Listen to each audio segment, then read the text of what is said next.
வார்த்தைகளை ஆவியானவர் நம்மோடு இடம்பெற்ற தேவதாசர் மூலமாய் கர்த்தருடைய ஆவியார் மூலமாய் நமக்கு தேவன் தந்திருந்த நல்ல ஒரு ஆலோசனை, நல்ல கர்த்தருடைய வார்த்தைக்காய் தேவ சமூகத்தில் நாம் நம்முடைய வாழ்க்கையில் நமக்கு தேவனுக்குள்ள உறவுகளில் இன்னும் ஐக்கியப்படுவ அன்பு செலுத்தபடியா தேவனோடு இருக்கிற அந்த நட்புக்காக இன்றைக்கு நாம் இன்னும் அதிகமாய் தேவனோடு இணைந்து கொள்ள முடியாது. சற்று நாம் நாமே ஒப்புக் கொடுப்போம். ஹல்லேலூயா, பிரைஸ் தி லார்ட், ஹல்லேலூயா. நன்றியோடு நன்றியோடு நன்றியோடு நாங்கள் நன்றிக்கிறோம். நன்றி செலுத்த வாய்கள் இருக்கிறது. ஆண்டவரே, நீங்களோடு பேசுகிறீங்கப்பா, என்னோடு பேசுறீங்கன்னு சொல்லி மனபாரோட உள்ளத்தில் ஆழ்ந்து தேவன் நோக்கி பார்க்கிறோம். ஹல்லேலூயா, ஹல்லேலூயா. ஓ பிரைஸ் ஜீசஸ்.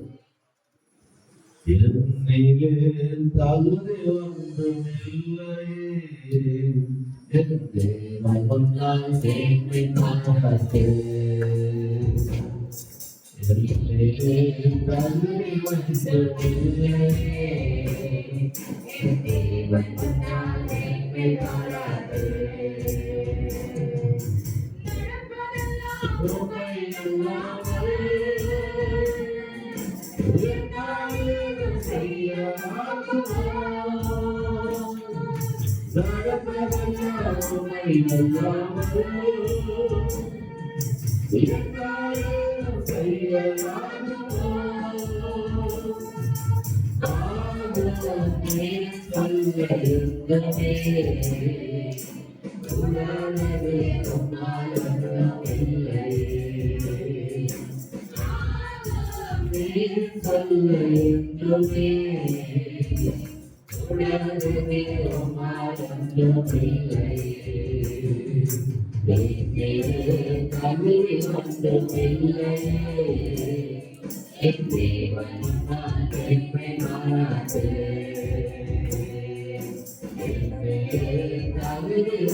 ஒருவேளை இதுவரைக்கும் அப்படி வாழ்க்கல நான் இந்த சூழ்நிலை நான் வெளிவராதபடி நான் கடந்து வந்தேன். ஆண்டவரே, ஒரு வார்த்தை கேட்டு நான் உண்மை அதிகமாய் பற்றிக் கொள்ள, இன்னும் அதிகமாய் இந்த சமூகத்தை தேட, இன்னும் அதிகமாய் இந்த பாதத்துல அமர்ந்திருக்க ஆண்டவரே, எனக்கு உதவி செய்கிறேன், என்னோடு பேசுகிறேன் என்று சொல்லி இன்றைக்கு உள்ளத்தின் ஆழத்தில் ஒரு மாற்றத்தை தேவன் இன்றைக்கு தந்திருந்த இந்த நாளில இந்த மாற்றத்தை கற்றுக்கொள்ள விரும்புகிறவர்கள் உள்ளத்தின் ஆழத்தில் இன்றைக்கு ஒருவேளை நான் கடந்த நாட்கள், கடந்த ஆண்டுகள், கடந்த நேரங்களில் நான் நினைத்து பார்த்தேன். எத்தனை சூழ்நிலைகளில, எத்தனை நேரங்களில ஆண்டவரே பாதத்தில் வர முடியாத, ஒருவேளை நான் கடந்து கொள்ள முடியாத இருந்த எல்லாத்தையும் மறந்து இனி நான் சமூகத்துல வார்த்தை கேட்டு நான் ஆயத்தமாக்கிக் கொள்ள, நான் சரி செய்து கொள்ள எனக்கு உதவி செய்யும் என்று சொல்லி நான் இருக்கிற இடத்துல அப்படியே நீங்கள்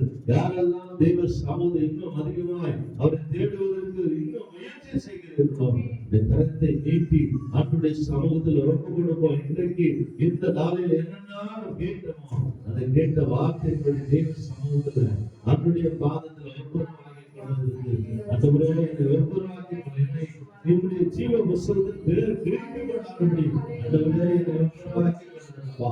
என்னுடைய வாழ்க்கை உருவாக்கி கொள்ளுங்க. இனி முதலாவது நான் கேட்ட வார்த்தைப்படி உடைய ஆலயத்தில் நான் தொடர்ந்து சீக்கிரமாய் வந்து கலந்து கொள்ள உடைய ஆலயத்தில் நான் அசட்டை பண்ணாதபடி உடைய குடும்பத்தில் அசட்டை பண்ணாதபடி ஆண்டவரே உடைய ஆலயத்தில் நான் இன்னும் அதிகமாய் ஆண்டவரே முயற்சி செய்ய உதவி செய்ய வேண்டியது. அதே சமூகத்தில் உங்களுக்காக செவிக்கப்படுகிற கர்த்தர் நிச்சயமாய் கர்த்தர் பெரிய காரியங்கள் செய்ய போகிறார். நன்றியோடு துதிக்கிறோம் ஆண்டவரே. இந்த நாளில் ஆண்டவரே மனிதர்கள் பார்க்கல ஆண்டவரே, உலகம் பார்க்கல ஆண்டவரே, இயேசு நீர் பார்க்கிறீர் ஆண்டவரே. அவருடைய பிள்ளைகள் எந்த மன பாரத்தோடு கூட உங்களுடைய சமூகத்தில் கருத்தை உயர்ந்திருக்கிறார்களோ ஆண்டவரே, இனி முதலாவது அவர்களுடைய ஆலயத்துக்குள்ளாக வருவதையும் தேடுவதையும் ஆண்டவரே உங்களுடைய சமூகத்தில் எடுப்பதில் உண்மையிலேயே இருக்கிறேன் ஆண்டவரே. உங்களுடைய பிள்ளைகளோடு பேசுகிற வார்த்தைகளை நினைவுபடுத்துகிறோம் ஆண்டவரே. அந்த பிள்ளைகளை ஆசீர்வதிங்க, அந்த குடும்பத்தை ஆசீர்வதிங்க, எல்லா தீமைக்கு விலக்கி பாதுகாத்துக் கொள்ளுங்கள். நாட்கள் நல்லதாய் நடக்கட்டும், நன்மையாய் மாறட்டும். அவர்கள் தேடுவதில்லை ஆண்டவரே, இனி அவர்கள் கருவில்லாதபடி ஜீவ புஸ்தகத்தில் ஆண்டவரே பேர்கள் கிறுக்கி போடப்படாதபடி அவர்கள் மறுபடியுமாய் ஆண்டவரே உடைய சமூகத்தில் காத்திருந்து ஜெபிக்கிறவர்களாய் மாற உதவி செய்து அதற்காக நன்றி செலுத்துகிறேன். ஒவ்வொரு குடும்பத்தை ஒவ்வொரு பிள்ளைகளை ஆசீர்வதிக்கின்றனர். இந்த வார்த்தை கொடுத்த அன்பு ஆசிரியர்களாய் குடும்பத்துக்காய் மனைவி பிள்ளைகளுக்காய் ஊழியர்களுக்காய் எல்லாவற்றுக்கும் ஜெபிக்கிறேன். எத்தனையோ பிரயாசங்கள் மத்தியில் ஆண்டவரே இந்த சமூகத்துல வந்திருக்கிற தேவதாசரை ஆசீர்வதிக்கின்றவரே. இந்த குடும்பத்தை ஊழியத்தை எல்லாவற்றையும் ஆசீர்வதிக்கிறேன். வெளிதேசங்களில் இருக்கிற ஊழியர்களை கூட தேவன் இன்னும் அதிகமாய் ஆசீர்வதிக்க முடியாது சொல்கிறது. இந்த வார்த்தை கேட்ட வழிபறிக்க மூலமாய் கேட்டுக்கொண்டிருந்த குடும்பங்களை ஆசீர்வதிக்கிறேன்.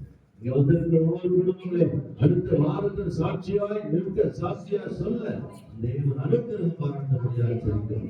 சிறு பிள்ளைகள், வாலிப பிள்ளைகள், பெரியவர்கள் ஒவ்வொருவரையும் ஆசீர்வதிக்கிறோம். புதிய கன மகிமை எல்லாருக்கும் செலுத்தும் இயேசுவின் நாமத்தில் பிதாவே.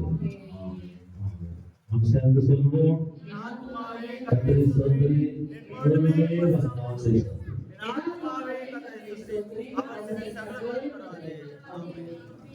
ஆண்டவராகிய இயேசு கிறிஸ்துவின் பிதாவுடைய பரிசுத்த ஆவியினுடைய சமாதானம், சந்தோஷம், பாதுகாப்பு நம் அனைவருடைய விசேஷமாய் இந்த நாட்களில் கர்த்தருடைய வார்த்தை கொடுத்த தாசன் குடும்பங்கள் ஊழியர்களோடு கூட உலகத்தில் எல்லா பரிசுத்த ஆவிகளோடு இன்னும் இன்னும் சதா காலத்தில் இருப்பதாக.